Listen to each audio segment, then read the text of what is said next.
اچھا طلاق عام ہو رہی ہے اور جی دیکھا جا رہا ہے کہ خواتین جن کی طلاق ہوتی ہے جی وہ باقاعدہ سیلیبریٹ کرتی ہیں، مطلب وہ ویڈیو ڈانسز وائرل ہو رہے ہیں، عورتیں طلاقوں کو سیلیبریٹ کر رہی ہیں، اور عام ہونے کی ایک بڑی وجہ یہ ہے کہ وہ اپنے شوہروں سے باغی ہیں. دے تھنک کہ بھئی یہ تو خرچے، میں کتنی خواتین کو دیکھتا ہوں ڈاکٹر صاحب 50,000 خرچہ دیتا ہے، 50,000 میں کیا ہوتا ہے، یہ تو ایک دن میں خرچ ہو جاتے ہیں. یہ نفس کا جن جو ہے، مرد کا نفس کا جن، اس میں بہت زیادہ آپ کا جنس بھی شامل ہے، آپ کی عورت کی طرف اٹریکشن بھی. عورت کا جو نفس کا جن ہے اس میں بہت زیادہ مادیت اور پیسہ شامل ہوتا جا رہا ہے. جی وہ جو ہمارا دین سکھاتا تھا کہ آپ کفایت شعار رہے ہیں، وہ رہی نہیں. جی اور یہ چیز نوشتہ دیوار ہے کہ اگر جی یہ چیز ہوتی گئی جی تو تباہی بالکل ہوگی اور گھر تباہ ہو رہے ہیں. How do you see this divorce rate in our society?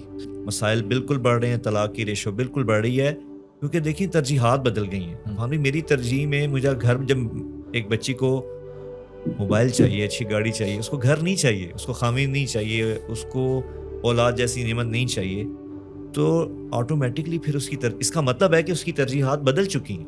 اور اس کی ترجیحات کو میں پھر کہوں گا بدقسمتی سے بدلنے والا یہ سوشل میڈیا کا اخلاقیات سے دور کنٹینٹ جو ہے، اس نے اس کا ذہن سازی کر دی ہے. یہ جو سب سے بڑا ہماری بچیوں کے لیے آپ دیکھیں نا جی، ایک لفظ جس کو ہم بولتے ہیں فینٹیسی، سوشل میڈیا ریالٹی سے نکال کے ہماری نئے بچیوں کو فینٹیسی میں لے گی. فینٹیسی بچیوں کی بربادی کر رہی ہے.